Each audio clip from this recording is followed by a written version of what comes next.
Bonjour et bienvenue dans cette vidéo. Il sera question de diagramme de Pareto et en particulier le diagramme de Pareto. Faut-il lui couper la tête ou lui tirer la queue?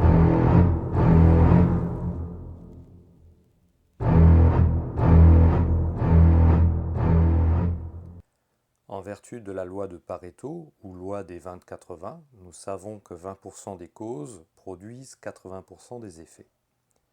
Par conséquent, il est préférable de se concentrer sur le petit nombre de causes qui ont le plus d'impact. Nous savons également que dans un graphique de Pareto, le plus important se trouve dans les colonnes de gauche, que l'on peut ainsi assimiler à la tête de Pareto.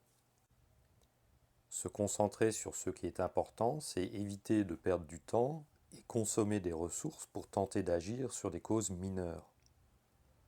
Ainsi, dans ce diagramme de Pareto représentant les causes de problèmes ou de sous-performance, la logique commande de s'attaquer à la tête de Pareto, constituée des causes numéros 6, 19, 28, 13, 22 et 29.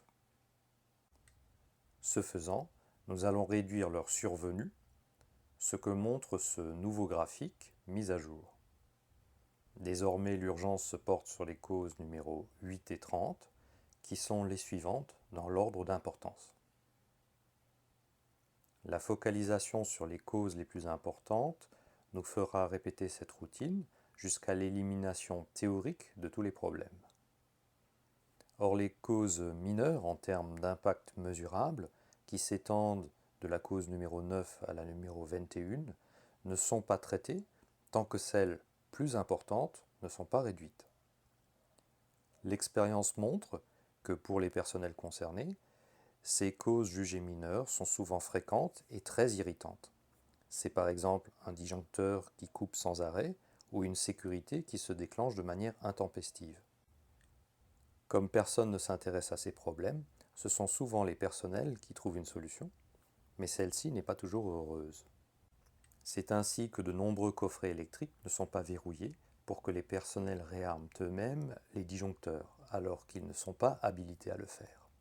C'est ainsi que des sécurités sont débranchées ou inactivées, ou encore que des problèmes restent indéfiniment en l'état, attendant qu'enfin quelqu'un s'y intéresse. Le bon sens et la littérature nous indiquent que c'est sur la tête de Pareto qu'il faut porter son attention, car c'est là que l'on va retrouver les actions avec les plus forts effets de levier.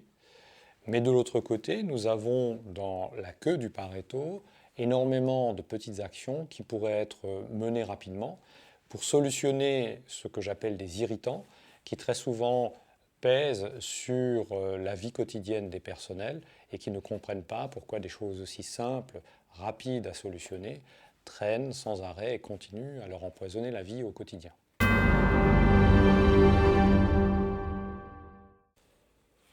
La réponse à la question originale, faut-il couper la tête ou tirer la queue? Eh bien, vous voyez que selon moi, ce sont les deux à la fois. Il faut travailler sur les aspects prépondérants qui amènent des résultats importants, les effets de levier importants, mais en même temps, il faut savoir travailler sur les queues de Pareto. C'est là où se trouvent les irritants, les actions simples, faciles, pas chères à mettre en œuvre et qui vont faciliter la vie des opérationnels. Merci pour votre attention. Vous retrouverez d'autres éléments sur les diagrammes de Pareto sur ma chaîne YouTube, sur mon site internet ou sur mon blog où je vous retrouverai avec plaisir. Merci, à bientôt.